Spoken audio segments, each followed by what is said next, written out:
कौन थक गया है? कौन कौन बच्चा थक गया है? जल्दी हाथ खड़े करो। किसको किसको नींद आ रही है? कुछ लेके नहीं आए खाने के लिए? लेके आया करो बेटा। क्या खाया तुमने कल से?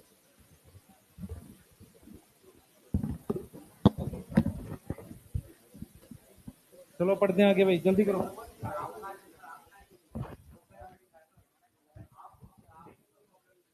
अरे यार हमें क्या प्रॉब्लम होगा?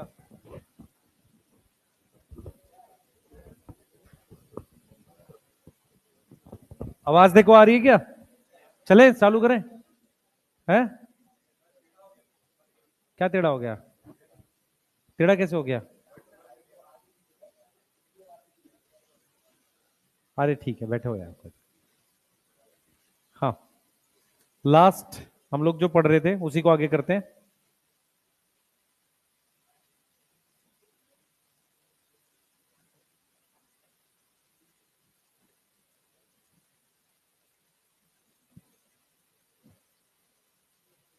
इसको आपने सेव करा है कि नहीं? सेव नहीं किया आपने इसको? पहले सेव किया करिए, फिर उसको भेजा करिए। आपने पीडीएफ की फॉर्म में सेव किया ना, आपने नोट फाइल सेव नहीं करी। मैंने वो आपने वहां भेज दिया, इसको भी सेव कर दिया करिए। हाँ, अब समझे नहीं? मैं ही कह रहा हूँ कि जैसे ये जो है ना, इसको भी पहले सेव करा करिए यहाँ से, उसके बाद एक्सपोर्ट करिए, है ना? नहीं? चलें भाई, चलो स्टार्ट करते हैं। प्रोकैरियोटिक सेल में सबसे पहले ग्लाइकोकैलिक्स पढ़ेंगे। हम इसी की बात कर रहे थे, है ना? ठीक है, हमने सारी चीजें लिख ली थी। सबसे पहले हेडिंग डालो, सेल एनवलप पढ़ रहे हैं। ठीक है, सही? हाँ भाई, स्टार्ट कर रहे हैं। देखो बेटा, सबसे पहले हम लोग सेल एनवलप पढ़ रहे हैं। थोड़ा फोकस रखना, चीजों को समझ के करेंगे। हम लोग बात कर रहे हैं सेल एनवलप की। ठीक है, हम लोग किसकी बात कर रहे हैं बेटा? सेल एनवलप की हम लोग बात कर रहे हैं। ठीक है, तो हमने क्या किया, इस तरीके से, इधर देखें भाई सारे, इस तरीके से प्लाज्मा मेम्ब्रेन बनाई है। ये अपने पास सेल वॉल है ऐसे, और फिर इसके बाहर हमने सेल एनवलप बनाई है, ये है ना? इसके बाहर हमने क्या करी है, इस तरीके से सेल एनवलप बनाई है ऐसे। ठीक है, अब जो मैं चीजें आपको बताने जा रहा हूं ध्यान से सुनना। सेल एनवलप तीनों को मिला के कहते हैं। ये तो क्या है, क्या ये ग्लाइकोकैलिक्स है। तो सबसे पहले अपने जो सेल एनवलप में तीन पार्ट हैं, तीन पार्ट को हम कह रहे हैं सेल एनवलप। कौन कौन से तीन पार्ट है? ए ग्लाइकोकैलिक्स, बी सेल वॉल, और सी सेल मेम्ब्रेन। एनसीईआरटी क्या लिखती है कि ये तीनों मिलाकर एक टाइट लेयर बनाते हैं, टाइटली पैक्ड होते हैं, टाइटली पैक्ड प्रोटेक्टिव लेयर बनाते हैं, प्रोटेक्टिव यूनिट है, बट केमिकली डिफरेंट है। केमिकली क्या है, ये तीनों अलग अलग है। फोकस करो, पहले थोड़ा सा समझते हैं फिर आगे चलते हैं। इधर देखो भाई सारे, ग्लाइकोकैलिक्स क्या, ये सेल वॉल सेल मेम्ब्रेन, तीनों मिलाकर एक सिंगल यूनिट बनती है, उसको क्या कहते हैं? Cell envelope.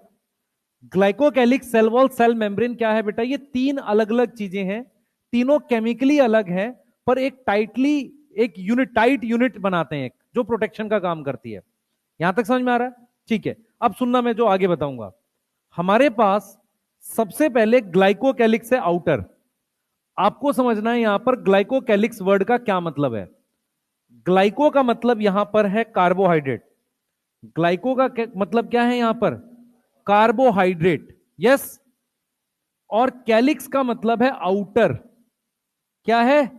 Outer layer. उसको अपने क्या बोल रहे हैं? कैलिक्स। क्या बोल रहे हैं? कैलिक्स। तो ग्लाइको का मतलब कार्बोहाइड्रेट और कैलिक्स का मतलब आउटर लेयर। क्लियर है?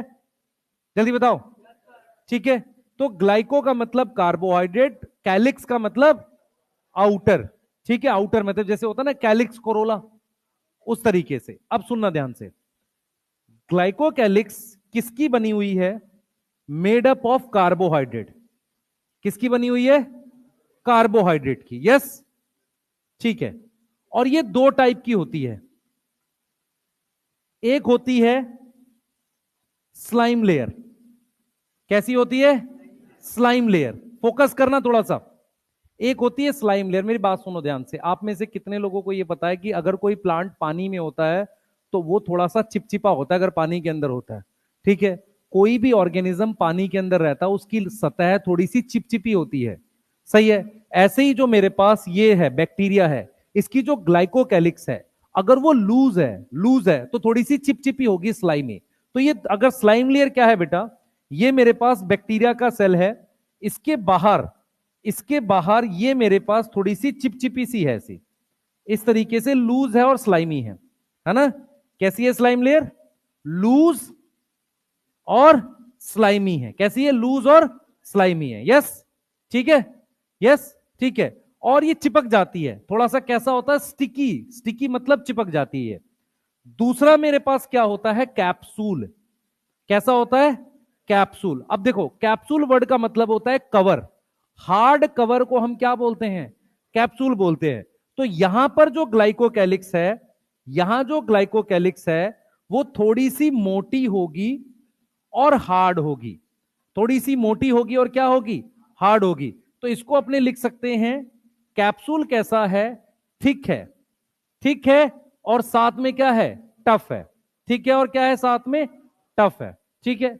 अब मैं आपको एक एग्जांपल बताने जा रहा हूं ऐसे बैक्टीरिया का जिसमें कैप्सूल होता है तुम्हारे सिलेबस में। उसका नाम है हमारे पास, उसका नाम है, याद करो, स्ट्रेप्टोकोकस या निमोनोकोकस। कहां पढ़ा था हमने? याद है? मॉलिक्यूलर में। यस, ग्रिफिथ के एक्सपेरिमेंट में। यस, उसकी दो स्ट्रेन होती थी, एक एस स्ट्रेन और दूसरी आर स्ट्रेन। जो एस स्ट्रेन थी उसको क्या बोलते थे? स्मूथ। आर स्ट्रेन को क्या बोलते थे? रफ। यस, आर को क्या बोलते थे? रफ। एस को क्या बोलते थे? स्मूथ। कोई डाउट है? बोलो। ठीक है, अब मेरी बात सुनो। स्मूथ किसकी वजह से होती थी? Due to capsule. किसकी वजह से? कैप्सूल की वजह से। मतलब क्या होता था, एक बाहर एक लेयर होती थी जो जो क्या थी? कैप्सूल थी। तो एस का मतलब स्मूथ। स्मूथ क्यों थी? क्योंकि कैप्सूल था। किसका कैप्सूल था? सुनो, मॉलिक्यूलर बेसिस ऑफ इनहेरिटेंस में उसको उसने नाम दिया म्यूकस का कोट। म्यूकस एक तरह का कार्बोहाइड्रेट होता है, और यहां पर हम ग्लाइकोकाइलेक्स को भी क्या लिख रहे हैं? कार्बोहाइड्रेट लिख रहे हैं। तो वहां जो म्यूकस का कोट लिख रहा है ना, वो कैप्सूल की ही बात कर रहा है। तो कैप्सूल किसका बना है? कार्बोहाइड्रेट का। किसका बना है? कार्बोहाइड्रेट का। यस, ठीक है। तो फिर रिपीट कर रहे हैं, सारे नहीं, कुछ बैक्टीरिया के बाहरी सतह पर एक मोटी हार्ड लेयर होती है या सॉफ्ट लेयर होती है। ठीक है, उसको अपने ग्लाइकोकैलिक्स कहते हैं। अगर वो लूज होगी, स्लाइमी होगी तो क्या होगी? Slime layer. टफ होगी तो कैप्सूल होगी। इतनी बात याद रख सकते हैं? बोलो, यहां तक याद रख सकते हैं? क्या हम थोड़ा फास्ट पढ़ रहे हैं या सही है? सही है? किसी को तेज लग रहा हो? यार बोल सकते हो। सही चल रहा है? कुछ पूछ रहा है? ठीक चल रहा है? ठीक है ना? बना लो।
हो गया? लिख लिया? लिख लो जल्दी से।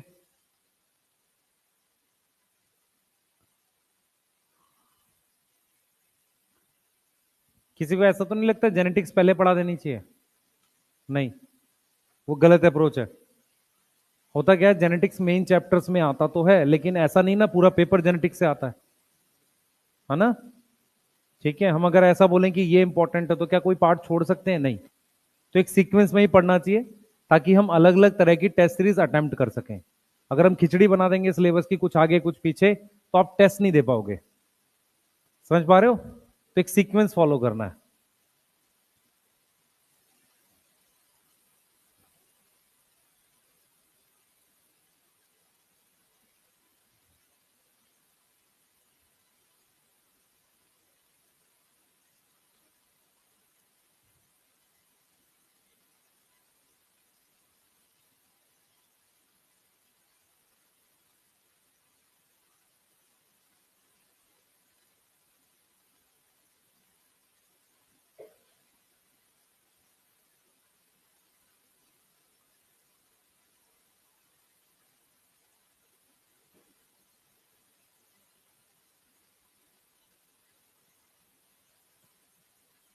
लिख लो बेटा एक बार।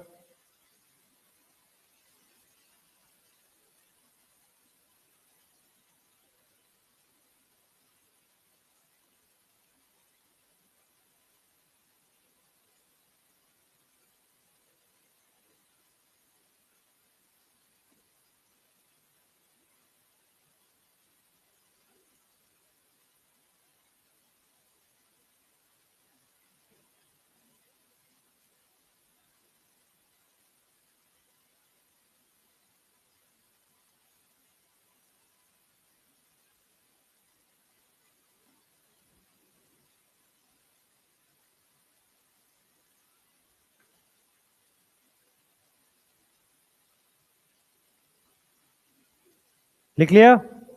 आगे चले? बोलो। चलो आगे चलते हैं।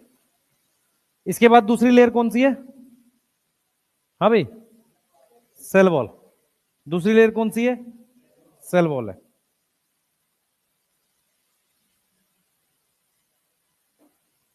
चलो आओ। पहला सवाल, सेल वॉल क्या सारे बैक्टीरिया में होती है, हाँ या ना? नहीं, कुछ बैक्टीरिया में नहीं होती। सबसे पहली लाइन में लिख रहा हूं, ध्यान से सुनेंगे बेटा। सबसे पहली लाइन लिख रहा हूं, मुझे बताना आपको ये बात समझ में आई है कि नहीं। Cell wall present in some sorry present in Monera मतलब बैक्टीरिया, सम प्रोटिस्टा, कोई ऐसा प्रोटिस्टा जिसमें सेल वॉल नहीं होती? कोई ऐसा प्रोटिस्टा जिसमें सेल वॉल नहीं होती? यूग्लिनोइड्स और स्लाइम माउल्ट्स और प्रोटोजोआ। सही है? यस, ठीक है। तो सम प्रोटिस्ट और क्या लिख सकते हैं यहां पर? फंजाई एंड प्लांटेई, इनमें सेल वॉल होती है। यस। अब आपको यह समझना है कि जो मोनेरा की सेल वॉल है वो किसकी बनी हुई है? हाँ भाई, cell wall is made up of, cell wall कर रहा हूं, देखो इधर सारे, इधर ध्यान देंगे। ये ग्लाइकोकैलिक्स है, हम इसकी बात कर रहे हैं बेटा, सेल वॉल की। तो ग्लाइकोकैलिक्स जो था वो कार्बोहाइड्रेट था एक प्रकार का। जो सेल वॉल है वो इसकी बनी हुई है, ध्यान दो बेटा, यहां ध्यान दो। ये बनी हुई है इसकी, पेप्टाइडो ग्लाइकन। अब यहां पर दो चीजें हैं। पेप्टाइडो का मतलब है चेन ऑफ अमीनो एसिड। क्या है? Chain of amino acids. Yes. और ग्लाइकन का क्या मतलब है? कार्बोहाइड्रेट। क्या मतलब है? कार्बोहाइड्रेट। यहां तक कोई डाउट? बोलो, यहां तक कोई डाउट नहीं? ठीक, अब मेरी बात सुनो ध्यान से। आप अपनी एनसीईआरटी खोलोगे, पेज नंबर जो 17 या 18, जहां टेबल लिख बनी हुई है, खोलो जिनके पास है, और जिनके पास नहीं है तो वो ये समझो। एनसीईआरटी इसको कैसे लिखती है? एनसीईआरटी इस बात को ऐसे लिखती है कि नॉन सेलुलोजिक टेबल बनी हुई है, non cellulosic carbohydrate, yes, plus amino acid. किसके लिए? मोनेरा की सेल वॉल के लिए। लास्ट विजिबल है ये जो मैं लिख रहा हूं कि छोटा है? दिख रहा है? बताओ, दिख रहा है बेटा? नहीं दिख रहा? दिख रहा है। मैं ये कह रहा हूं बच्चे, आपकी एनसीईआरटी में जो टेबल बनी है ना, उस टेबल में अगर आप ध्यान से देखो, मोनेरा की सेल वॉल किसकी बनी है? Non cellulosic carbohydrate plus amino acid. कोई डाउट है? बताओ। इसी को पेप्टाइडोग्लाइकन कह रहे हैं। मेरी बात सुने इधर देखिए सब लोग, एक मिनट देखो मेरी तरफ, देखो देखो। सेल वॉल एक इंपॉर्टेंट फीचर है, ठीक है? वो मोनेरा में भी होता है, कुछ प्रोटिस्टा में होता है, फंजाई में होता है और प्लांट में होता है। सबसे ज्यादा हमारी नेचर में प्लांट्स हैं, तो प्लांट्स के अंदर जो सेल वॉल है वो सेलुलोज की बनी हुई है। तो इसलिए एनसीईआरटी क्या लिख रही है? नॉन सेलुलोजिक सेल वॉल है। सही है? नॉन सेलुलोजिक क्या है? कार्बोहाइड्रेट है और साथ में अमीनो एसिड्स हैं, जिसको हम किस नाम से बोल जानते हैं? पेप्टाइडोग्लाइकन। क्या नाम से जानते हैं? पेप्टाइडोग्लाइकन। यहां तक समझ में आ रहा है? जैसे मान लो आपको कोई टॉपिक पढ़ना है, इधर देखो सारे, पहले कोई टॉपिक पढ़ना है, ये जैसे ये मार्कर है, इस मार्कर का हम क्या करते हैं? एक तो इसका रोल होता है और ये किस चीज का बना है, ऐसे ही पढ़ते हैं चीजें। भाई किस चीज का बना है? प्लास्टिक, काम है लिखना। सही है? ऐसे ही सेल वॉल किस चीज का बना है? पेप्टाइडोग्लाइकन, जिसको एनसीईआरटी क्या लिखती है? नॉन सेलुलोजिक कार्बोहाइड्रेट या पॉलीसेक्राइड, ठीक है, प्लस अमीनो एसिड्स। सही है? इसको हम क्या एक और नाम दे रहे हैं? पेप्टाइडोग्लाइकन। यहां तक कोई डाउट है? बोलो। ठीक है, अब देखो ध्यान से, सेलुलोज को डाइजेस्ट करने के लिए कौन सा एंजाइम चाहिए? सेलुलेज। कौन सा चाहिए? सेलुलेज। ठीक है? फंजाई के सेल वॉल को डाइजेस्ट करने के लिए काइटिनेज। क्या चाहिए? काइटिनेज। यस। तो इसकी जो सेल वॉल है उसको डाइजेस्ट करने के लिए चाहिए लाइसोजाइम। क्या चाहिए? लाइसोजाइम। तो इसको नोट में लिख देते हैं। इसको किस में लिखते हैं? नोट में। तो नोट में हम ये लिख रहे हैं कि लाइसोजाइम कैन डाइजेस्ट किसकी cell wall? Cell wall of bacteria. यहां तक कोई डाउट है? बोलो। दूसरी बात, कौन सा ऐसा ग्रुप है जिसमें सेल वॉल नहीं होती? माइकोप्लाज्मा नॉट हैव क्या? Cell wall.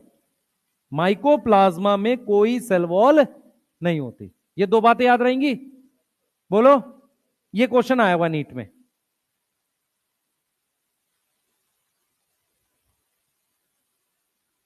माइकोप्लाज्मा में कोई सेल वॉल नहीं होती। बनाओ बेटा जल्दी से, जल्दी बनाओ।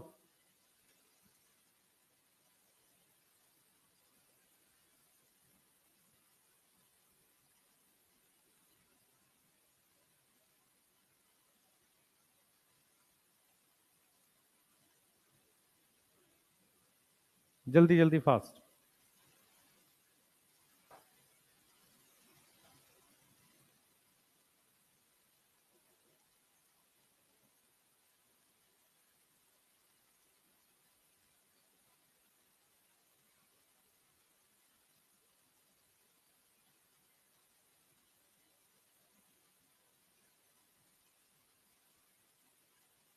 तुम्हें से कोई लेफ्टी है? लेफ्ट हैंड से लिखने वाला? चलो, चार इंटेलिजेंट बच्चे हैं, चलो शाबाश। है लेफ्ट हैंड? शाबाश। मैं खुद लेफ्ट हैंड से लिखता ना, इसलिए बोल रहा हूं। एसीबी सर भी लेफ्ट हैंड से लिखते हैं शायद। यस है? नहीं, लेफ्ट हैंड से लिखने से इंटेलिजेंट हो जाते हैं? नहीं, ऐसा नहीं होता है। स्लो हो जाते हैं? किसी बात कर रहा है यार? नहीं नहीं, इससे कोई नहीं बोले। उससे कुछ नहीं होता यार, हाथ से थोड़ी दिमाग से चलता है, वो सब फर्जी चीजें हैं। हाँ। मैंने उस दिन भी बोला था, फिर रिपीट कर रहा हूं, सिलेक्ट होने के लिए गरीब होना जरूरी नहीं है, सिलेबस पढ़ना पड़ेगा। क्योंकि जितनी मोटिवेशनल रील है उसमें यही साबित कर रहे होते हैं हम। नहीं? हाँ बेटा। सुन, कार्बोहाइड्रेट एक बड़ा ग्रुप है, उसमें एक टाइप होती है cellulose. Most of the plant में सेल वॉल किसकी होती है? सेलुलोज की। और सबसे ज्यादा अर्थ पे क्या है? प्लांट्स है। कि प्रूव करते हैं इसको, देख कैसे। तुमने बायोडाइवर्सिटी का पाई चार्ट पढ़ा होगा, उसमें एंजियोस्पर्म है, फिर लाइकन मान लो, वहां पे एल्गी भी है, उसी में मॉसिस वगैरह भी हैं। तो ज्यादा क्या है अर्थ पे? प्लांट्स है। और प्लांट्स की सेल वॉल क्या है? सेलुलोज की है। तो मोनेरा में सेलुलोज नहीं है, तो हम क्या लिखेंगे? नॉन सेलुलोजिक पॉलीसेकेराइड लिखेंगे, या कार्बोहाइड्रेट लिख ले, और साथ में अमीनो एसिड्स है। कार्बोहाइड्रेट और पेप्टाइड। पॉलीपेप्टाइड क्या होता? सुन ध्यान से। कार्बोहाइड्रेट, सुन सुन ध्यान से। कार्बोहाइड्रेट जो होता है वो एक बड़ा ग्रुप है, उसमें शुगर्स आती हैं जैसे ग्लूकोज। जब हम ग्लूकोज की चेन बना देते हैं या किसी शुगर की चेन बनाते हैं, उन्हें हम कहते हैं पॉलीसेकेराइड। क्या बोलते हैं? पॉलीसेकेराइड। तो यहां पर हमने क्या लिखा है? हमने लिखा है नॉन सेलुलोजिक कार्बोहाइड्रेट, या इसको बदल के चाहे ना तो लिख ले नॉन सेलुलोजिक पॉलीसेकेराइड। मेरी बात समझ में आ रहा है? बोल। पॉलीसेकेराइड का मतलब चेन ऑफ शुगर। यस, बोल। ठीक है बेटा। अब अगर तुझे ये नहीं पता है, देख मेरी बात सुन, अगर बैठ बच्चे बैठ, अगर तुझे ये नहीं पता है डिफरेंस बिटवीन कार्बोहाइड्रेट पॉलीसेकेराइड, तो अभी हमें बायोमोलिक्यूल का वेट करना चाहिए। पर हमें क्या याद करना है कि जैसे जो डिफरेंस मैं अपने ब्रेन में रखता हूं कि मुझे प्लास्टिक और लोहे में फर्क तो पता है ना। जब मैं अगर आपसे वर्ड बोल रहा हूं प्लास्टिक और लोहा, आप अपने दिमाग में एक वेट का डिफरेंस और एक हार्डनेस का डिफरेंस रखते हो ना, ऐसे ही अपने दिमाग में कार्बोहाइड्रेट और प्रोटीन के बीच में डिफरेंस रखा कर। कार्बोहाइड्रेट के एग्जांपल सेलुलोज, काइटिन, ग्लाइकोजन ये हैं, सही है, ग्लूकोज, फ्रक्टोज। और प्रोटीन के एग्जांपल में आपके पास इंसुलिन हो गया, या हार्मोन हो गए कोई और, या एंजाइम हो गए। समझ आ रहा है? ये एग्जांपल है। अपने दिमाग में बस इतना रख, बाकी डिटेल हम पढ़ेंगे उसको। सही है? अभी याद रख कि सारी सेल वॉल किसकी बनी हुई है? कार्बोहाइड्रेट की होती है। कुछ में सेलुलोज होता है, कुछ में सेलुलोज नहीं होता। और कौन सा एंजाइम है जो बैक्टीरिया की सेल वॉल डाइजेस्ट करता है? लाइसोजाइम। कहां मिलता है? हमारे टीयर्स में हो सकता है। सही है? हमारे टीयर्स में हो सकता है। इसके अलावा जो एनिमल्स होते हैं उनके साथ सलाइवा वगैरह में भी होता है। यस, ठीक है। अब हम क्या पढ़ेंगे? Role of cell wall. Heading डालो, इतना लिख लिया सबने? रोल ऑफ सेल वॉल पढ़ते हैं, आगे आ जाओ। चलिए कहानी को आगे बढ़ाते हैं और सेल वॉल का रोल पढ़ते हैं।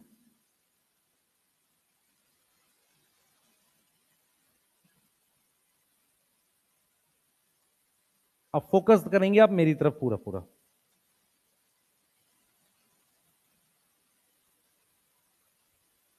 ये आपके पास मान लो कोई सेल है बैक्टीरिया का, ठीक है। ये इसकी सेल वॉल है, ये इसकी सेल वॉल है, ठीक है। सबसे पहला रोल, सेल वॉल क्या होती है बेटा? सेल वॉल एक हार्ड स्ट्रक्चर होती है। Cell wall is a rigid structure. Rigid, rigid का मतलब होता है जो अपनी जगह रहता है, ठीक है। तो वो सबसे पहले क्या करता है? प्रोवाइड करता है शेप। क्या प्रोवाइड करता है बेटा? शेप प्रोवाइड करता है। जैसे इस सेल की जो शेप है ना, वो सेल वॉल दे रही है, ठीक है। अब मेरी तरफ देखेंगे, किसके अंदर सेल वॉल नहीं होती? माइकोप्लाज्मा, ठीक है। और एनिमल सेल में भी सेल वॉल नहीं होती। तो उनको शेप कौन देता है? कौन देगा? कोई एक बोलो। Cytoskeletal element. इधर देखें बेटा, इधर देखो, मेरी तरफ देखो सारे बच्चे। एनिमल सेल इतना बड़ा है बैक्टीरिया के कंपैरिजन में, ठीक है। इसके अंदर सेल वॉल नहीं है। तो इसके अंदर कुछ ऐसे धागे होते हैं जो प्रोटीन के बने होते हैं, जो अंदर से सपोर्ट देते हैं। अगर मुझे किसी चीज की शेप बनानी है, शेप देनी है, तो उसको दो तरह के स्केलेटन की जरूरत होती है। या स्केलेटन मतलब सपोर्ट की, या तो अंदर प्रेजेंट हो या बाहर हो या दोनों में। रेप्टाइल्स सुना है सबने? रेप्टाइल सुना है? ठीक है। रेप्टाइल्स जो होते हैं उनके अंदर तो स्केलेटन होता ही होता है, बाहर भी होता है। मैमल्स सिर्फ अंदर स्केलेटन है, यस। ऐसे ही सेल की बात करें तो बाहर सेल वॉल है, अंदर साइटोस्केलेटल एलिमेंट होते, कुछ प्रोटीन्स होती है धागे जैसी, सही है, कुछ प्रोटीन्स होती है कैसी, धागे जैसी, यस। तो वो चीज है हमारे पास। तो हम यहां पर क्या कर रहे हैं बेटा, हम यहां पर क्या कर रहे हैं जो मैं आपको बताने जा रहा हूं, हम यहां पर क्या कर रहे हैं, हम यहां पर देख रहे हैं कि सेल वॉल क्या है, रिजिड है। सेल वॉल क्या है, रिजिड है, जो क्या दे रही है, शेप प्रोवाइड कर रही है। क्या कर रही है, शेप प्रोवाइड कर रही है। यहां तक कोई डाउट है, ठीक है। अब आ जाओ जरा सेकंड। सेकंड क्या है बेटा, सेल वॉल क्या देती है, गिव मैकेनिकल सपोर्ट। क्या देगी, मैकेनिकल सपोर्ट देगी। मैकेनिकल सपोर्ट, मैकेनिकल सपोर्ट समझो, मैकेनिकल सपोर्ट का क्या मतलब है। मैकेनिकल सपोर्ट का मतलब यह है कि सेल को एक हार्डनेस देना, एक शेप के बाद मतलब उसको अपनी जगह बनाए रखना। सेल की वो शेप में देखो, एक तो होता है शेप देना, दूसरा होता है उसको मतलब उस जगह पे बनाए रखना, वैसी की शेप बनी रहे, या कुछ हार्डनेस देना, उसको हम क्या बोल रहे होते हैं, उसकी मैकेनिकल सपोर्ट। ठीक है, क्लियर है। शेप, रिजिडिटी और मैकेनिकल सपोर्ट, ये तीन काम किसके होते हैं, सेल वॉल के होते हैं। इसके अलावा जो ज्यादा इंपॉर्टेंट काम है वो है हमारे पास prevent from osmotic bursting, prevent from osmotic bursting. मेरी बात समझ में आ रही है, बोलो हाँ बेटा। बच्चे मैकेनिकल सपोर्ट क्या होता है, देख एक चीज समझ, कोई चीज, जैसे मैं एक चीज बताता हूं, तो सीधा खड़ा है, तेरे को सपोर्ट कौन दे रही है, तेरा एंडोस्केलेटन, और तेरी बॉडी का एक शेप भी बना रही है। सीधा खड़ा कौन रख रहा है उसको, हम ऐसे सीधे खड़े हैं तो बोन्स है ना जो सीधा खड़ा रख रहे हैं, वो सपोर्ट हो गया। और शेप बॉडी की कैसी है, वो भी एंडोस्केलेटन, ऐसे ही सेल वॉल दोनों काम करती है, वो उस तरीके का बना रहे, उसे मैकेनिकल सपोर्ट कह रहे हैं, वो हो गया। दूसरा क्या हो गया, उसकी शेप, शेप वैसी है और वैसी बनी रहे, वो दोनों काम कौन करता है, सेल वॉल करती है। तीसरा हमने लिखा ऑस्मोटिक बस्टिंग। इधर देखो भाई, देखें कौन बच्चा बताएगा। ये मेरे पास बीकर है, इधर देखेंगे सारे बच्चे, बीकर में पानी है मेरे पास, इस पानी में मैंने सॉल्यूट डाल दिया है। सॉल्यूट डालने की वजह से ये हाइपरटोनिक है, हाइपोटोनिक है, आइसोटोनिक है, तेज बोलो, हाइपर हाइपो,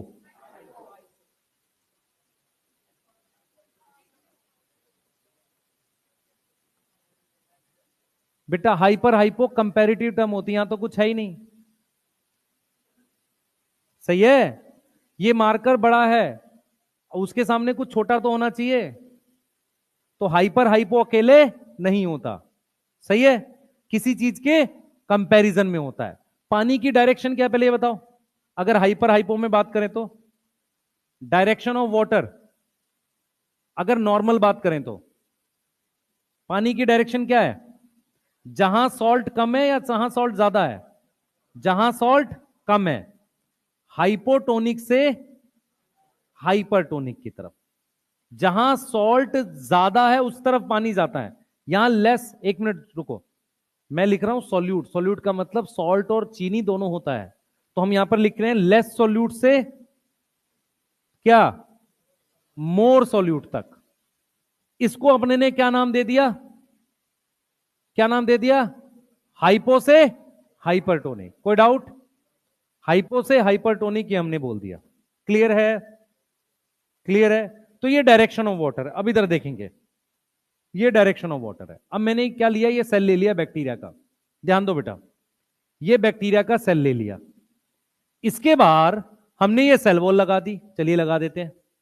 अब आपको ये समझना पड़ेगा कि अगर इसमें ऐसे पानी घुस रहा है, पानी घुस रहा है, इसका मतलब अंदर क्या होगा, हाइपर टोनिक होगा, यस। और बीकर में क्या होगा, हाइपोटोनिक होगा। इस बात में किसी को डाउट आ रहा है, बोलो। हाइपो का मतलब कम सॉल्ट, हाइपर का मतलब ज्यादा सॉल्ट। तो बीकर में अगर मैंने पानी सॉल्यूट लेस रखा है तो हाइपोटोनिक है, तो पानी एंटर करेगा। तो ये जो सेल वॉल है ना, ये सेल वॉल, ये सेल को फटने से बचाती है, क्योंकि सेल वॉल एक हार्ड स्ट्रक्चर है, प्लाज्मा मेम्ब्रेन सॉफ्ट है, प्लाज्मा मेम्ब्रेन बहुत सॉफ्ट होती है, सेल वॉल कैसी होती है? हार्ड होती है। तो सेल वॉल क्या करती है बेटा? किसको फटने से बचाती है? सेल को फटने से बचाती है। कोई डाउट आ रहा है? बोलो। ये कब होगा? जब हम कैसे सॉल्यूशन में रखेंगे सेल को? हाइपर या हाइपो? हाइपो। क्लियर है? यस। तो हम यहां पे क्या लिख सकते हैं कि व्हेन सेल केप्ट इन, हाँ केप्ट इन, कौन सा solution?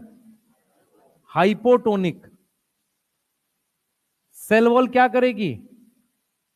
Cell wall prevent from from bursting. किससे प्रिवेंट कर रही है? बर्स्टिंग से। कोई डाउट है? जल्दी बताओ। अच्छा मुझे एक चीज बताओ। हाँ भाई इधर रुको एक मिनट। ये तुम्हारा ब्लड वेसल, रुक जाओ भाई एक मिनट, इधर ध्यान दो। ब्लड है, ये आरबीसी है, ठीक है, आरबी, और इधर प्लाज्मा है। प्लाज्मा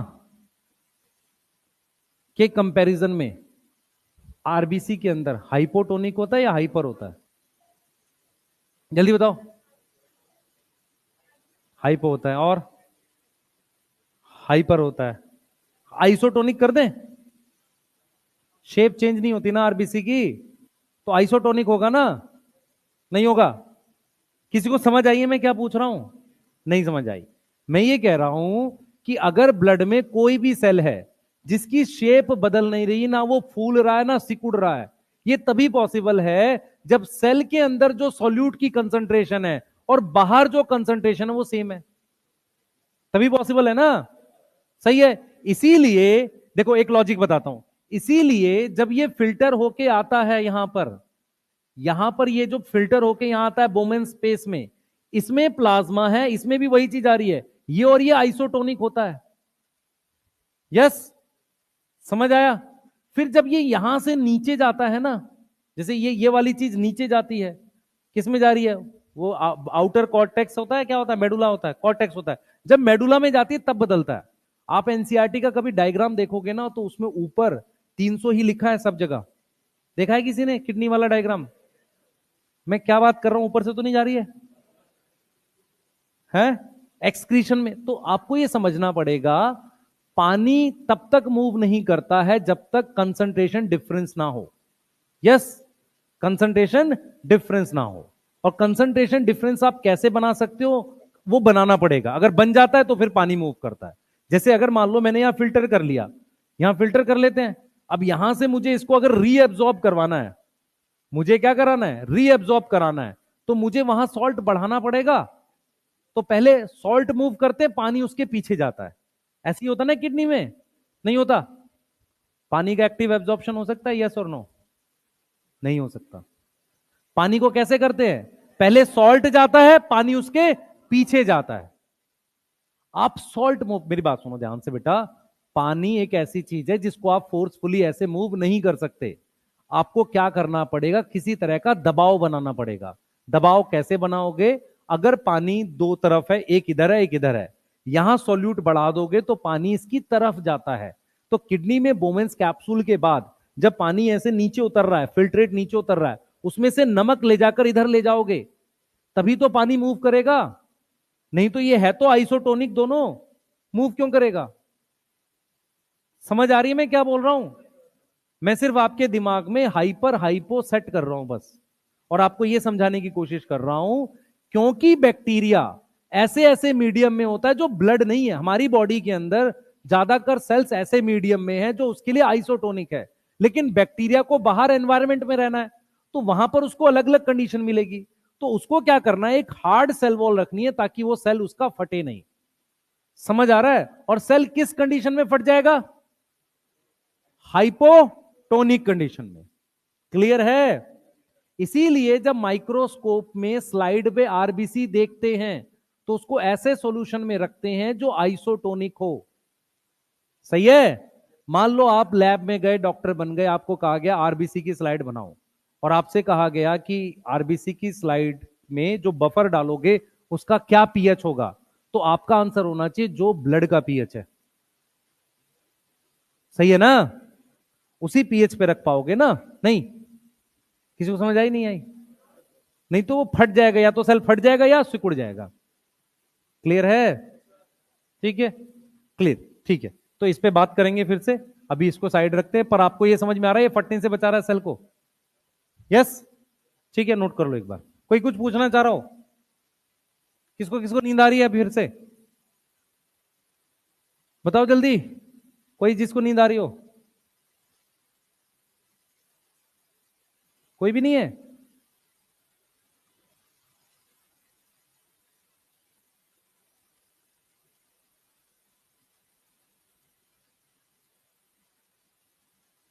तुम्हें भाई नींद तो नहीं आ रही ना?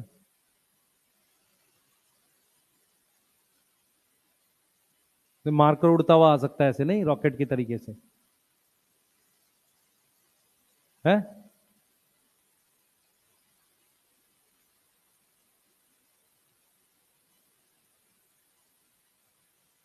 इतना इतना पढ़ोगे तुम्हारे 9 महीने 10 महीने निकलेंगे कैसे?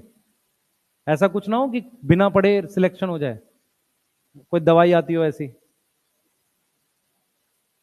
है? ऐसा नहीं होता।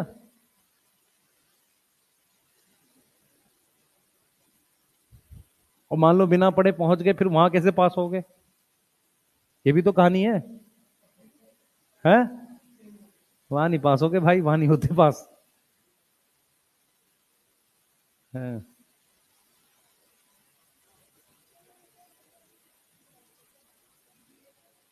18 मिनट्स में हो गया?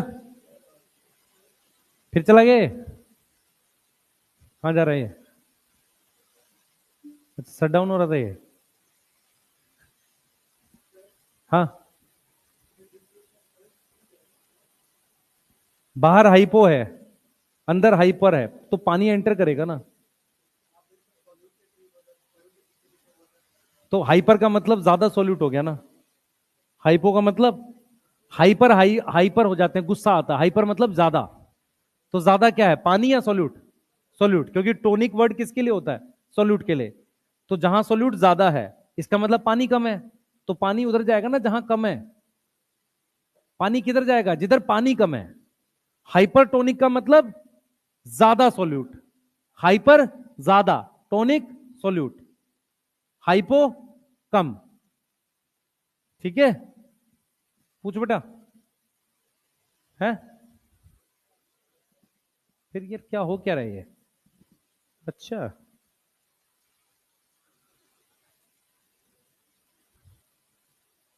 चलो और बताओ, पढ़े आगे? बोल बोल जल्दी बोल। अगर बाहर हाइपर रख देंगे तो पानी बाहर आएगा, तो प्लाज्मा मेम्ब्रेन श्रिंक करती है, सेल वॉल अपनी जगह रहता है। देख मेरी बात सुन, एक चीज बताइयो, अगर इसके अंदर पानी घुस रहा है तो सेल मेम्ब्रेन और सेल वॉल के बीच में स्पेस घटेगा ना। सेल मेम्ब्रेन एकदम चिपक जाएगी। ये समझ पा रहा है कि नहीं? ये जो सेल मेम्ब्रेन है ये वाली, ये बिल्कुल एकदम वैसे हो जाएगी, ये थोड़ा सा ऐसे इस तरफ चली जाएगी ऐसे, है ना? ये समझ पा रहा है? अगर पानी एंटर करेगा, अगर पानी कम होगा तो इसमें इसमें गैप क्रिएट हो सकता है। भाई ये सेल वॉल है, ये प्लाज्मा मेम्ब्रेन है। पानी अंदर जाएगा तो इस पर दबाव लगाएगा तो इससे चिपक जाएगी ना। और अगर दबाव नहीं होगा तो थोड़ी हट जाएगी, बस इतना होता है। पर सेल वॉल अपनी जगह बनी रहती है। ये एक्चुअल में क्या होता है, हम लोग मेन लिखते हैं फटने से बचाता है, क्योंकि सेल वॉल अपनी जगह है ना, वो तो रहती है, चाहे पानी अंदर जाए या बाहर जाए, उससे उसको फर्क नहीं पड़ता। ठीक है, हाँ नेक्स्ट करें आगे। बोलो, नेक्स्ट देख लेते हैं, आओ। एक चीज समझनी है बेटा, एक चीज और समझनी है आपने, देखो इधर देखो। सेल वॉल जो होती है देखने में कुछ ऐसी होती है। इधर देखो, ये सेल वॉल है। रियलिटी में अगर सेल वॉल देखोगे ना, रुक जाना, भी लिखना है उसको हमने फिर, एक मिनट सुन लेना पहले। ये आपके पास सेल मेम्ब्रेन है। तो रियलिटी में अगर सेल वॉल देखोगे ना, कुछ इस तरीके की सेल वॉल होती है ऐसी, रियलिटी में। रियलिटी में सेल वॉल इस तरीके की होती है, ऐसे।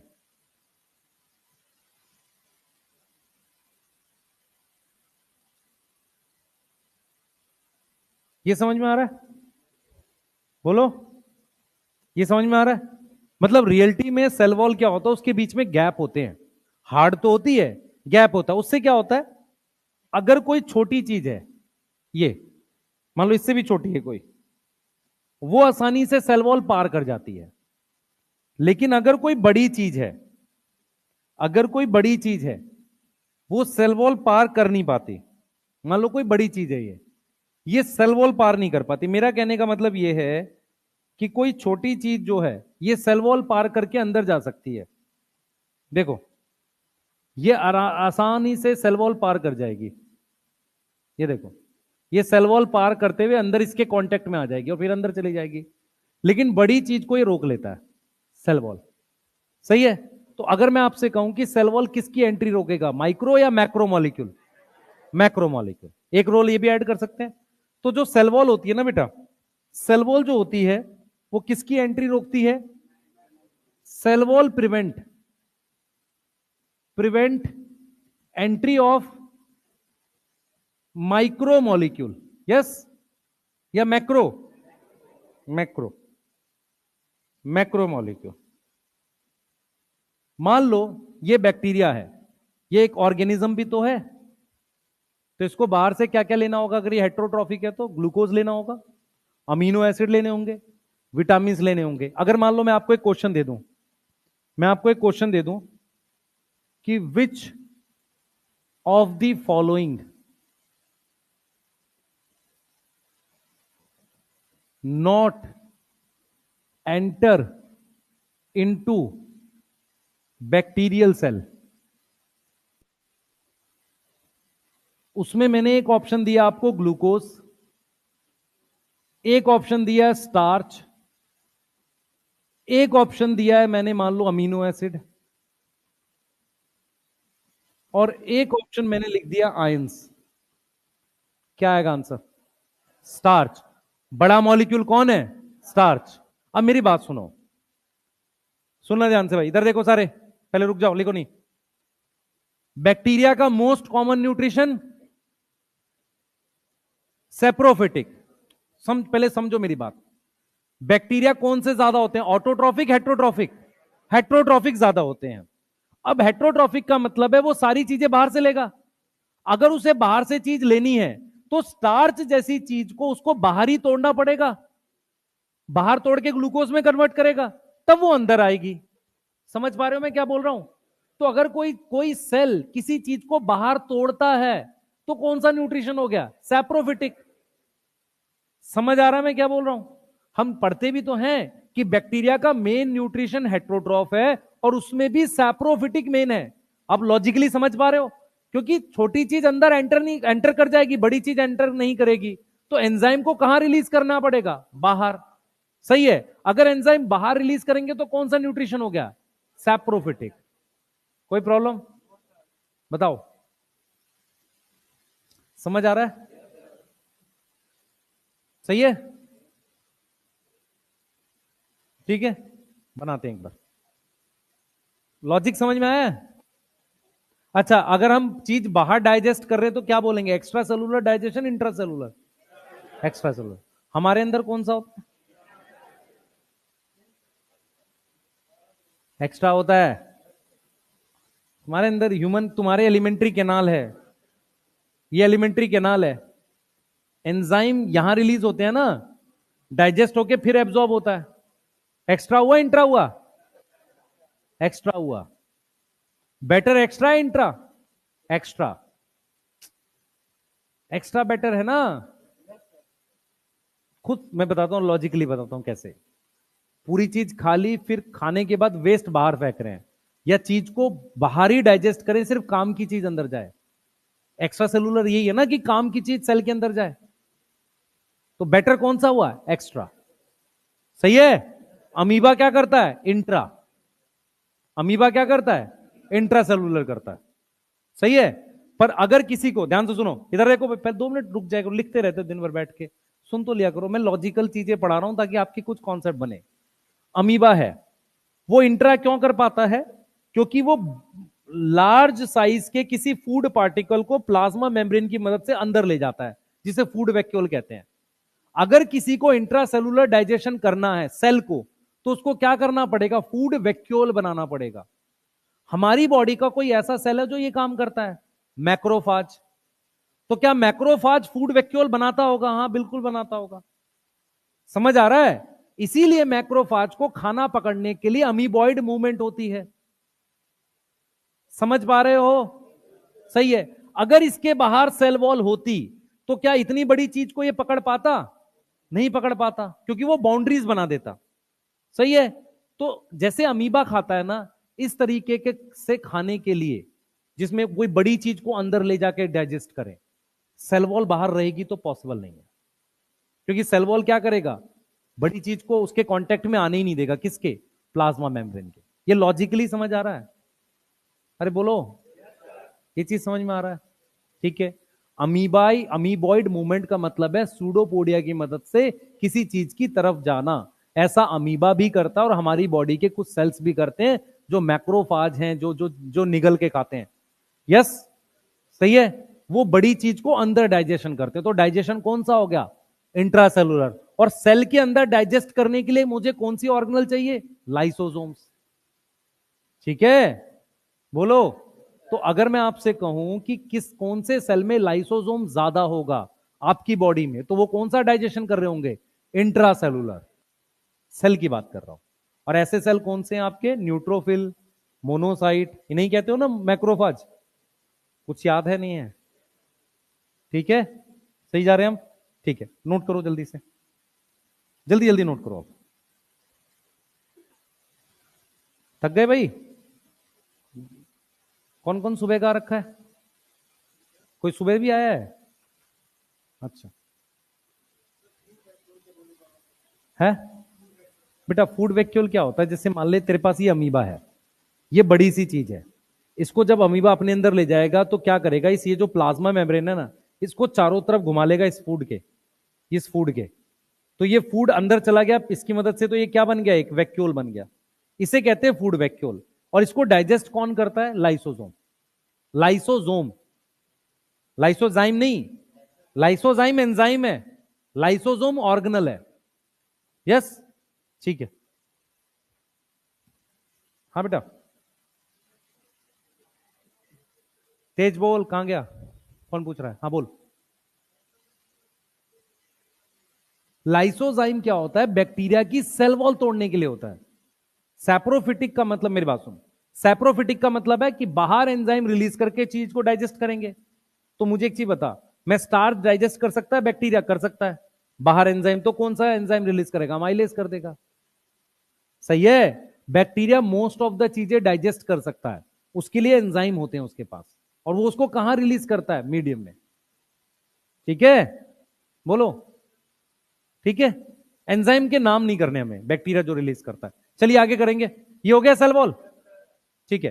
अच्छा, सेल वॉल का एक बार स्ट्रक्चर पढ़ते हैं। मेरी बात ये समझ में आ रहा है? Osmotic bursting. ठीक है, एक बार सेल वॉल का स्ट्रक्चर देख लेते हैं। हेडिंग डालो, स्ट्रक्चर ऑफ सेल वॉल। ऐसा सिलेबस में नहीं है आपके, लेकिन ठीक है, थोड़ा सा बताना है। आ जाओ जल्दी से।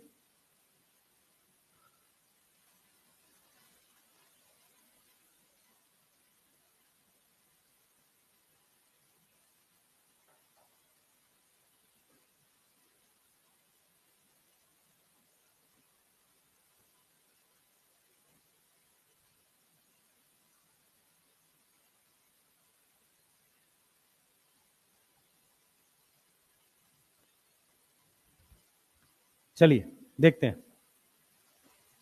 हम लोग डिस्कस कर रहे हैं स्ट्रक्चर ऑफ सेल वॉल, इसको डिस्कस कर रहे हैं।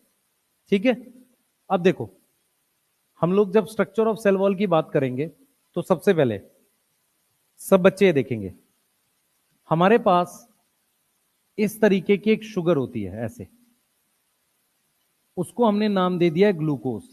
क्या नाम दे दिया है? ग्लूकोज। ठीक है, अब हम क्या कर रहे हैं? इस शुगर को मॉडिफाई कर रहे हैं। मॉडिफिकेशन दो प्रकार की होती है किसी भी चीजों की, या तो केमिकल या फिजिकल।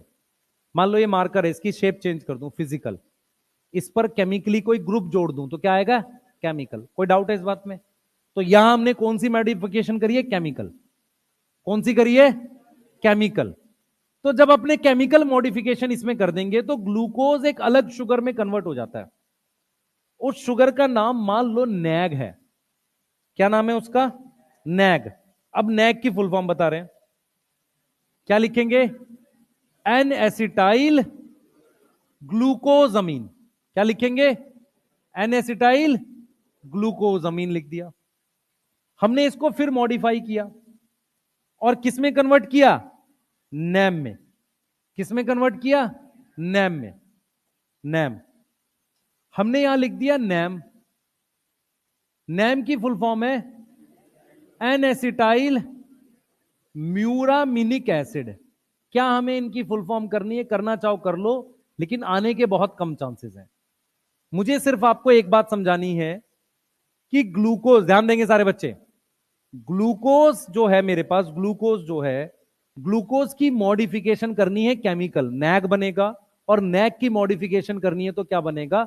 नैम बने। अब मेरी तरफ देखेंगे, कोई कुछ लिखेगा नहीं, सिर्फ देखोगे। अगर मैंने ये ग्लूकोज की चेन बना रखी है ऐसे, इस तरीके से ग्लूकोज की चेन है, सिर्फ ये किसकी चेन है? ग्लूकोज की। ग्लूकोज की चेन है ऐसे, ठीक है, ऐसे चेन बनी हुई है ग्लूकोज की ऐसे। ये चेन ऑफ ग्लूकोज है। तो चेन ऑफ ग्लूकोज का नाम होता है सेलुलोज। क्या नाम होता है? सेलुलोज। और इनके बीच में जो बॉन्ड बनता है, जैसे ये ग्लूकोज है और ये कौन सा ग्लूकोज होता है? बीटा डी ग्लूकोज होता है। इसकी जो चेन होती है, ये चेन है, इस बॉन्ड को कहते हैं ग्लाइकोसिडिक बॉन्ड। कौन सा बोलेंगे? Glycosidic bond. तो जरा ध्यान से समझेंगे, बीटा डी ग्लूकोज की जो ये चेन बनी है, इसको हमने क्या नाम दे दिया? सेलुलोज। क्या नाम दिया? सेलुलोज। अब आ जाओ, अब हमने क्या किया? ये नैग की चेन बना दी। किसकी चेन बना दी? नैग की चेन बना दी। तो जब मैंने नैग की ऐसे चेन बनाई, नैग की चेन बनाई, chain of nag, chain of nag, तो उसको हमने क्या नाम लिखा? काइटीन। क्या लिखा? काइटीन। अगर ग्लूकोज की चेन बनाई तो उसको देख बेटा, मेरी बात सुन, किधर देखेंगे सारे बच्चे। मान लो ये अल्फा डी ग्लूकोज है, इसको ऐसे घुमा दिया, इसका नाम बीटा डी ग्लूकोज है। अल्फा वाले की चेन को स्टार्च और ग्लाइकोजन कहते हैं, बीटा वाले की चेन का नाम क्या है? सेलुलोज। फर्क समझ आ रहा है सेलुलोज और स्टार्च में? बोलो। जिनको बायोमोलिक्यूल नहीं आता उनके लिए बता रहा हूं स्पेशली। ये अल्फा डी ग्लूकोज है, इसकी चेन को ग्लाइकोजन और स्टार्च कहते हैं। बीटा डी वाले को क्या बोलते हैं? सेलुलोज बोलते हैं। वो हमने सेलुलोज बना दिया। उसी बीटा वाले की मॉडिफिकेशन से हमने नैग बनाया था। नैग की चेन को क्या बोला? काइटिन बोल दिया। अब मैं क्या कर रहा हूं बेटा? अब मैं क्या कर रहा हूं, ध्यान दियो। अब मैं क्या कर रहा हूं? ये मेरे पास नैग है ऐसे, ये मेरे पास क्या है? नैग है ऐसे, ठीक है, नैग। इस तरीके से नैग है मेरे पास। इस तरीके से क्या है? नैम है।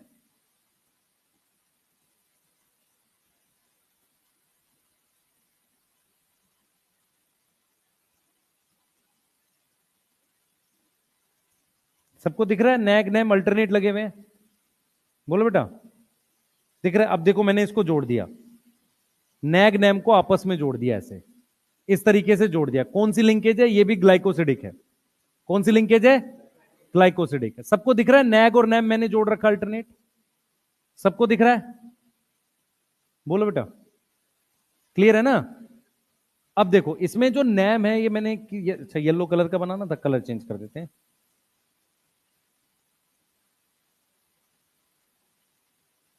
येलो कलर का बनाना था ना, नहीं तो कंफ्यूज हो जाओगे।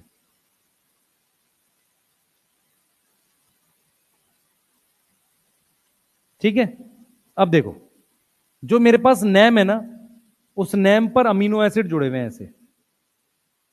ध्यान से देखना बेटा, उस नैम पर इस तरीके से अमीनो एसिड जुड़े होते हैं, चार चार ऐसे। हमें नंबर याद नहीं करने, हमें कुछ याद नहीं करना, मैं बस स्ट्रक्चर समझा रहा हूं। इस तरीके से अमीनो एसिड जुड़ते हैं, चार चार ऐसे, ऐसे। दिख रहा है भाई सबको? अब इनके बीच में ऐसे क्रॉस लिंकिंग बनती है दूसरे अमीनो एसिड से, मतलब दूसरे अमीनो एसिड ऐसे क्रॉस लिंकिंग बना देते हैं इनके बीच में। इस तरीके से क्या बन जाती है? Cross linking. क्रॉस लिंकिंग समझ में आ रहा है? ऐसे तो आपको कुछ ऐसा स्ट्रक्चर दिखेगा।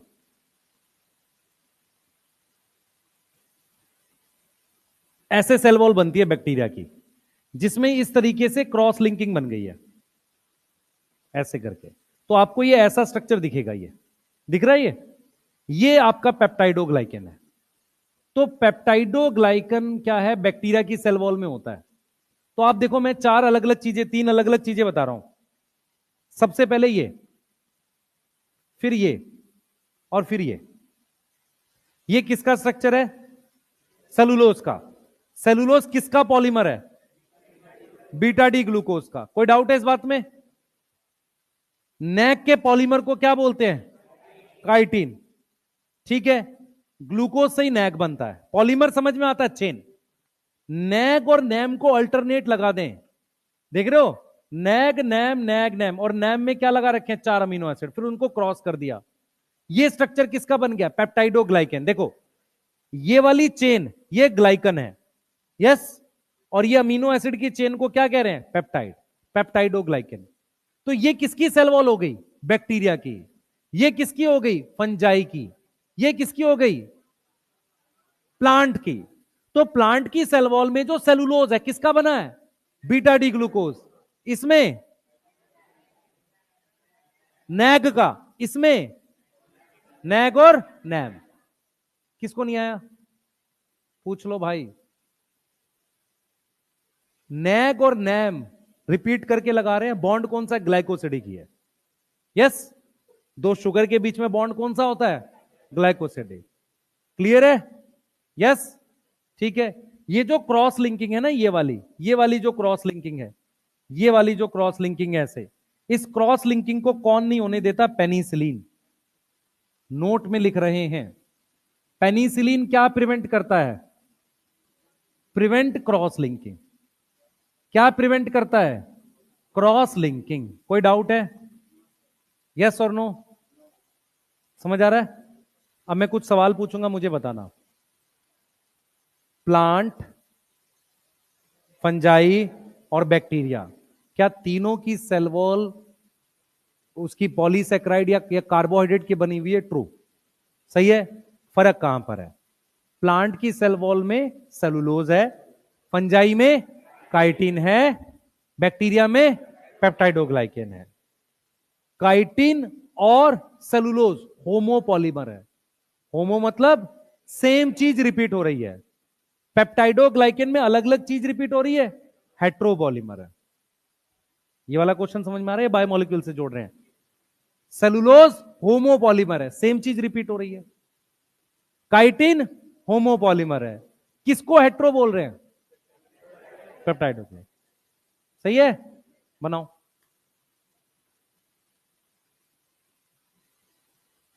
जल्दी बनाओ भाई।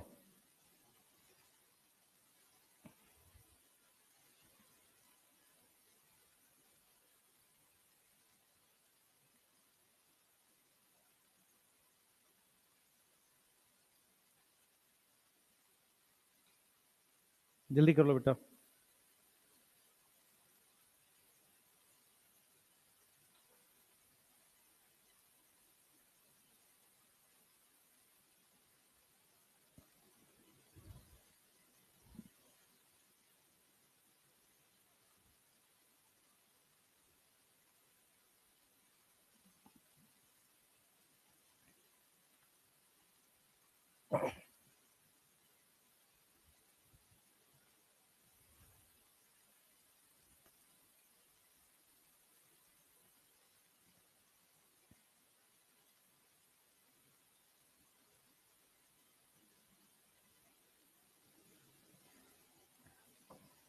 बैक्टीरिया की सेल वॉल कौन डाइजेस्ट करता है? लाइसोजाइम, ठीक है। और फंजाई की काइटिनेज, काइटिनेज सेलुलेस सेलुलोज को। और ये हमने कहां पढ़ा है? बायोटेक में, आइसोलेशन ऑफ डीएनए। याद आया? नहीं, भूल गए सब?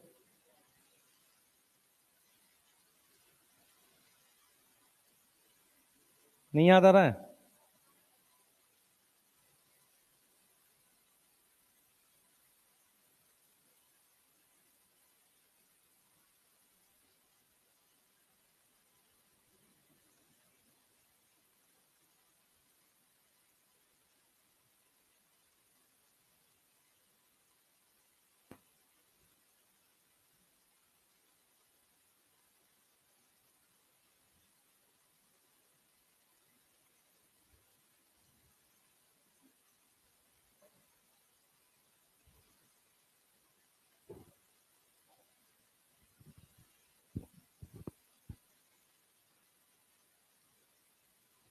आपको नोट्स बेटा आज ही रिवाइज करने हैं, कल नहीं है, ठीक है? सेम डे रिवाइज करोगे ज्यादा याद रहेगा, ध्यान रखना। जल्दी करेंगे बेटा, फास्ट,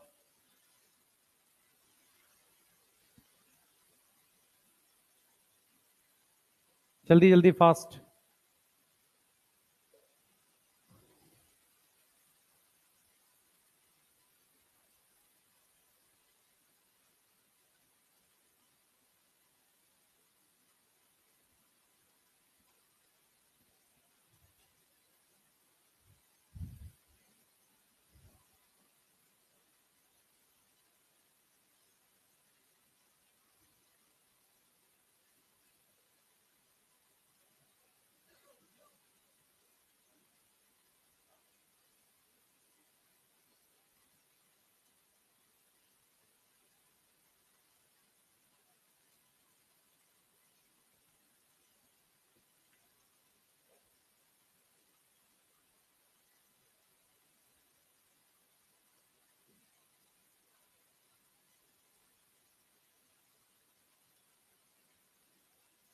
हो गया?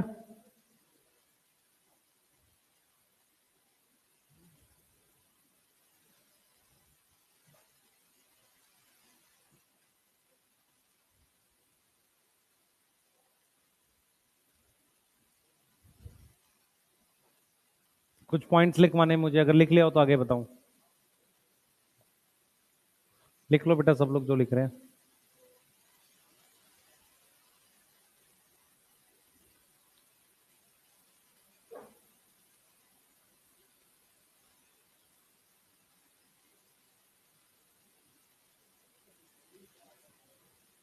पेनिसिलिन ग्लाइकोसिडिक बॉन्ड तोड़ देता है। नहीं, क्रॉस लिंकिंग नहीं करने देता, सॉरी, ये वाली क्रॉस लिंकिंग पेनिसिलिन नहीं करने देता, और लाइसोजाइम ये ग्लाइकोसिडिक बॉन्ड तोड़ता है। अगर हम पेनिसिलिन डालेंगे तो बैक्टीरिया की सेल वॉल ठीक से बन नहीं पाएगी। ये दो चेन है, इनके बीच में अगर क्रॉस लिंकिंग नहीं बनेगी तो ये जुड़ेगी नहीं। जब हम कपड़ा देखते हैं तो कपड़े में क्या होता है, जो क्लॉथ को अगर ध्यान से देखोगे तो ऐसे क्रॉस होता है तभी जुड़ता है वो धागा, है ना? तो अगर क्रॉस नहीं होगा तो जो धागा जुड़ेगा नहीं आपस में। तो वो क्रॉस लिंकिंग कौन होने नहीं देता? पेनिसिलिन। पेनिसिलिन क्या है? एंटीबायोटिक। किसने डिस्कवर करी थी? Alexander Fleming. ठीक है, डन है। चलो आगे की बात कर लेते हैं। लिख लिया? आगे की बात, कुछ पॉइंट्स हैं जो मैं बोलूंगा, करूं डिक्टेट? बोल दूं, लिख लोगे? चलिए, पहला पॉइंट, कोई बना रहा है अभी क्या? बना लो, चलो बना लो पहले। तो आज क्या करोगे, अब जाके सीधे सो जाओगे? पढ़ना है यार, डेली का डेली। मैं आपको एक क्लियर बात बताता हूँ, वो ऑब्जर्व करोगे। पहले 10 दिन आपको ये लगेगा कि सिलेबस इतना स्लो चल रहा है, मैं रीच सब कुछ मेरे कंट्रोल में है। 1 महीने बाद आपको ये लगेगा कि ठीक जा रहा है, कर लूंगा। 2 महीने के बाद आपको क्या होगा, पुराना भूल जाएगा। सही है? हैबिट क्या डेवलप करनी है, जैसे आज का रिवाइज किया, आज कल, आज और कल दोनों का रिवाइज करो। अगर आप ये वाली हैबिट डेवलप कर लोगे कि 2-3 घंटे में डेली का काम रिवाइज कर रहा हूं सिर्फ, तो आसानी से हो जाएगा। ठीक है? और सेम डे करोगे तो आपकी वो ओरिजिनल मेमोरी में जाएगा, सुपरफिशियल मेमोरी में नहीं। जो मेमोरी आपको लॉन्ग टर्म के लिए चाहिए ना, उस मेमोरी में चला जाएगा अगर डेली रिवाइज करोगे। ठीक है ना? ठीक है।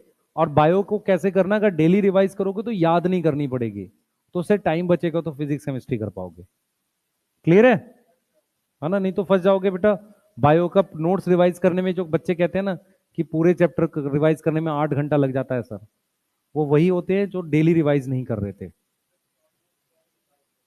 बेटा शॉर्ट नोट्स में बता दूंगा तुझे, पहले 1-2 लेक्चर हो जाएं तब मैं बता दूंगा खुद से, ठीक है? करें आगे, चलिए लिखिए, पहला पॉइंट लिखिए। क्या बोला हमने? कुछ बोला ही नहीं अभी, ठीक है अब बोलते हैं। लिखो, लिखो सेलुलोज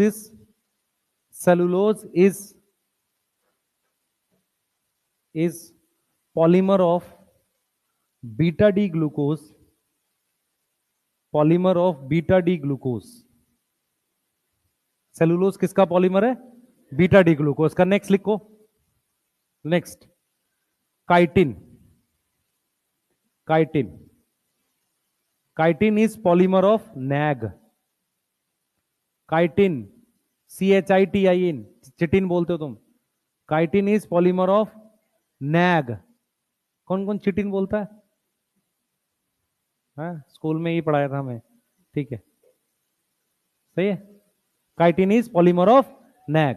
उसके बाद लिखो, लिखो in peptidoglycan, in peptidoglycan, in peptidoglycan chain of nag and nam, chain of nag and nam, chain of nag and nam along with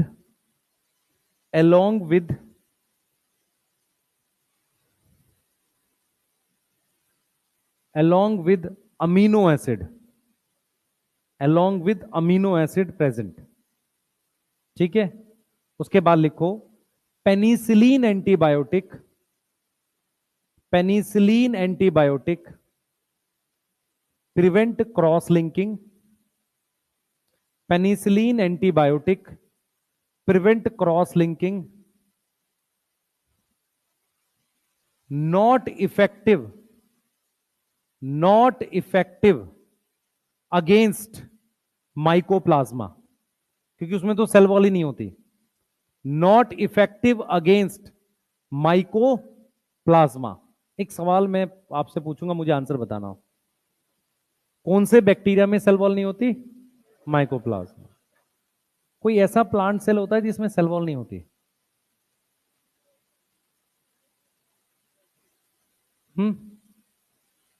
question समझ में आया? प्लांट सेल जिसमें सेल वॉल नहीं होती।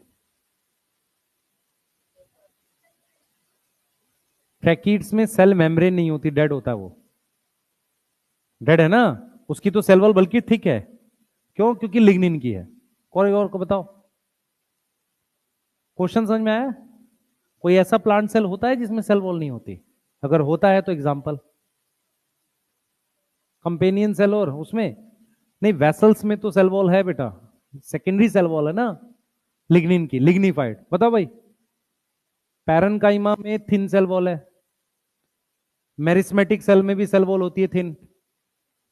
कोई ऐसा प्लांट सेल जिसमें सेल वॉल ना होती है? लॉजिकल तरीके से बताइए। है डेड सेल में प्लाज्मा मेम्ब्रेन नहीं होती, सेल वॉल तो डेड क्यों हुआ? क्योंकि गार्ड सेल में सेल वॉल क्यों नहीं होगी? ऐसा कोई रीजन नहीं है गार्ड सेल में सेल वॉल नहीं होगी, या होता ही नहीं ऐसा कोई प्लांट सेल? होता है, एग्जांपल बताओ। मैंने पढ़ाया कभी ये बात? 21 वाले बैच में कभी पढ़ाया था? रीजन बता दो, सुनो ध्यान से। किसको किसको ये याद है सोमैटिक हाइब्रिडाइजेशन? या सुना है? सोमैटिक हाइब्रिडाइजेशन में क्या करते हैं, दो प्लांट सेल लेते हैं और उनको फ्यूज कर देते हैं, एक सिंगल सेल बना देते हैं, पर उससे पहले उनकी सेल वॉल हटा देते हैं। ये तो आर्टिफिशियल चीज है। इससे मुझे क्या सीखने को मिला? मुझे इससे ये सीखने को मिला कि मैं किसी भी प्लांट सेल की अगर बाहर सेल वॉल है, बाहर सेल वॉल है, तो उन दो प्लांट सेल को आपस में फ्यूज नहीं कर सकता। लॉजिकली अगर कोई सेल गैमेट है और उसे फ्यूज करना है तो उसमें सेल वॉल नहीं होनी चाहिए। तो प्लांट में गैमेट्स होते हैं, यस होते ही हैं, हम सिनगैमी वगैरह पढ़ते हैं। तो जो भी गैमेट्स होते हैं उनमें सेल वॉल नहीं होनी चाहिए, नहीं तो वो फ्यूज करके एक सेल नहीं बना पाएगा। नहीं समझ में आई बात? समझ आई मैंने क्या बोला? जैसे हम एक क्वेश्चन देते थे, देख मेरे मेरे पुराने असाइनमेंट्स में क्वेश्चन है, which of the following have thickest cell wall. Option में क्या क्या था बताता हूं। ऑप्शन में एक था जूस्पोर ऑफ क्लमाइडोमोनास, ठीक है। एक ऑप्शन था जाइगोट ऑफ क्लमाइडोमोनास, एक ऑप्शन था गैमेट ऑफ क्लमाइडोमोनास। अगर मैं थिकेस्ट सेल वॉल की बात करूं तो जो चैप्टर डिलीट हो गया ना, रिप्रोडक्शन इन ऑर्गेनिज्म, उसमें लिखा है कि एल्गी और फंजाई में जाइगोट के बाहर मोटी सेल वॉल होती थी, वो रेस्टिंग स्टेज में जाते हैं। समझ आ रहा है? मोटी सेल वॉल होती थी, तो सबसे मोटी सेल वॉल किसमें होगी? जाइगोट में। जूस्पोर में नॉर्मल सेल वॉल होगी, लेकिन किसमें सेल वॉल होगी ही नहीं? गैमेट में। नहीं तो गैमेट आपस में फ्यूज नहीं करेगा भाई, सेल वॉल एक हार्ड स्ट्रक्चर है, हार्ड स्ट्रक्चर फ्यूज कैसे करेगा? सही है ना भाई? कोई हार्ड रिजिड स्ट्रक्चर फ्यूज कैसे करेगा? कर ही नहीं सकता। तो इसका मतलब प्लांट में किस स्टेज में सेल वॉल नहीं होगी? गैमेट वाली स्टेज। किसी को ना समझ आया हो? ठीक है, ये हमने एक नई बात सीखी। सही है। और ये कहां से हमने लाई बात? जो आप सोमेटिक हाइब्रिडाइजेशन पढ़ते हो ना उस टिश्यू कल्चर में, उसमें क्या करते हैं, दो प्लांट सेल फ्यूज करते हैं, पर क्या उसके उससे पहले उसकी सेल वॉल तोड़ते हैं? यस। सेल वॉल तोड़ने के बाद उसे प्रोटोप्लास्ट कहते हैं। क्या बोलते हैं? प्रोटोप्लास्ट। तो प्रोटोप्लास्ट बना क्यों रहे थे? क्योंकि बिना सेल वॉल टूटे चीज फ्यूज नहीं करेगी। समझ आया? बोलो, यहां तक कोई डाउट है? सही चल रहा है? समझ में आ रही है ना? तो ये हमारे पास एक प्रॉपर इंफॉर्मेशन हमें मिली। नोट करके लिख लो, लिखो, नोट करके लिख लो, आपके लिए अच्छा रहेगा। लिखो, लिखो, all plant cells have cell wall. Note में लिख लो, all plant cells have cell wall except gametes. All plant cell have cell wall except gametes. Except gametes. Gametes में हमारे पास क्या नहीं होती? सेल वॉल नहीं होती। सही है? ये चीज समझ में आ रही है?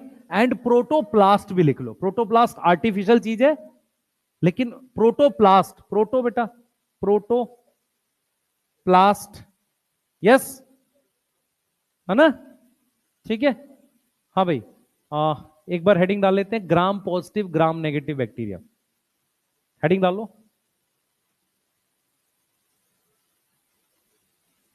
Gram positive gram negative. कुछ बच्चों की नजरें कह रही हैं सर कल कराना, अब चलो कल करेंगे, ठीक है। बोल बोल, तेज बोल।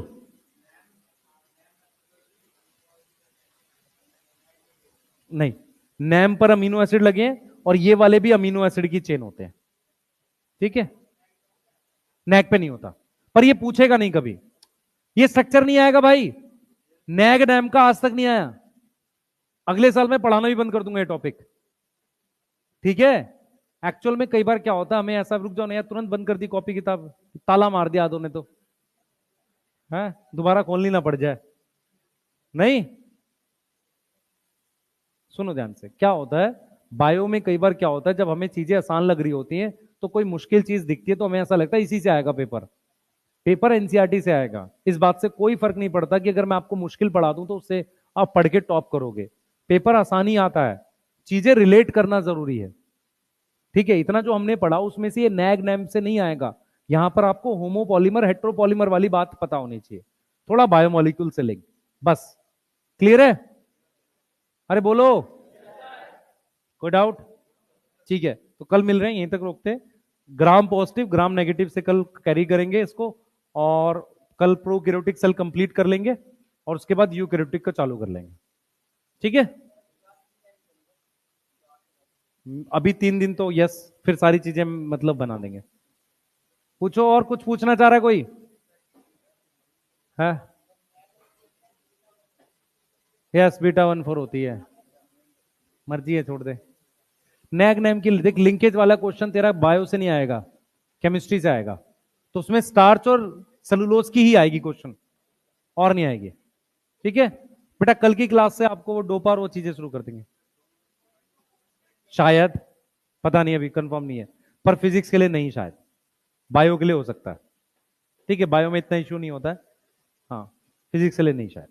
ठीक है। हाँ, और बोलो, और पूछो। डीपीपी बेटा कल से, है ना, मैं एक बार चेक करूंगा हार्ड कॉपी की फॉर्म में है कि नहीं है। आज क्या करेगा यार, कल से दे देंगे, एक दिन तो दे कम से कम। नहीं, इंस्टाग्राम कहां चलाता हूं मैं, चलाता हूं मैं। अच्छा। हाँ, क्या है।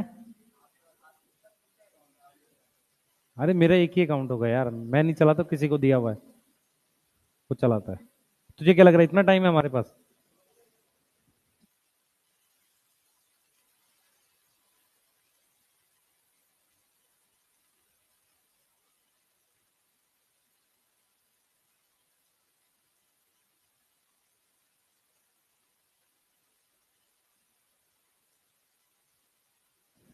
बेटा पहले दिन मोटिवेटेड रहना बहुत आसान है।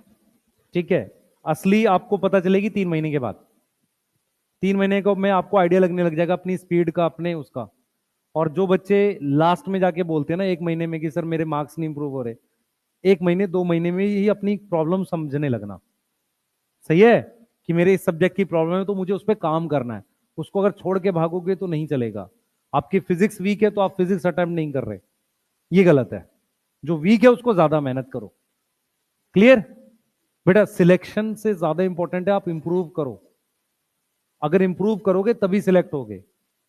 सही है, बिना इंप्रूव करे सिलेक्ट नहीं होने का कोई भी। क्लियर। सही है, सबके अंदर क्या चल रहा है, फैमिली की क्या प्रॉब्लम है, ये वही बच्चा समझ सकता है, बाहर का कोई नहीं समझ सकता। तो अपनी प्रॉब्लम्स, अपनी परेशानियां ज्यादा इधर उधर डिस्कस करके कोई फायदा नहीं है। आपको कोई मान नहीं बोलेगा, बेवकूफ बोलेगा। जब आप सिलेक्ट हो जाओगे और अपनी प्रॉब्लम बताओगे तो लोग आपको तभी महान मानेंगे। क्लियर। सिलेक्ट हो जाओ तो बोल देना कुछ भी, कि मैं वहां रोड के किनारे लाइट जलती थी, है ना। मुझे तो ये नहीं समझ में आता कि जब सब जगह 24 घंटे लाइट लगभग आ रही है तो मुझे लालटेन में पढ़ने की जरूरत कहां पड़ रही है। क्लियर है, और मैं इस बात से 100% क्लियर हूं, बिना सिलेबस पूरा किए आप इकोनॉमिकली वीकर फैमिली से हो या अच्छी फैमिली से, कोई फर्क नहीं पड़ता। एग्जाम ये नहीं देखता, एग्जाम आपका सिलेबस देखता है और टेस्ट देखेगा कि कितने दिए हैं। ठीक है, हम चाहे कितना भी शो करते रहें कि नहीं गरीब है इसलिए सिलेक्ट हो गया, ऐसा कोई थ्योरी नहीं है, ये आपको समझना पड़ेगा। ठीक है। क्लियर। सही है, सबको उतनी ही जरूरत है बेटा सिलेक्ट होने की। 600 नंबर चाहिए, जो चाहिए तो चाहिए, उसमें क्या करना है। क्लियर है ना। 600 में भी मुश्किल मामला हो रहा है आजकल। हाँ, बहुत ज्यादा नहीं बढ़ेगी कट ऑफ यार, वो शोर मचता है हर साल। ऐसा नहीं होता कि मान लो 650 चले जाएगा, ऐसा नहीं होगा। 615 वाले को लगभग मिल जाएगा। ठीक है, इस बार मेरे को तो उम्मीद है। ठीक है। क्लियर। चलो कल मिलते हैं।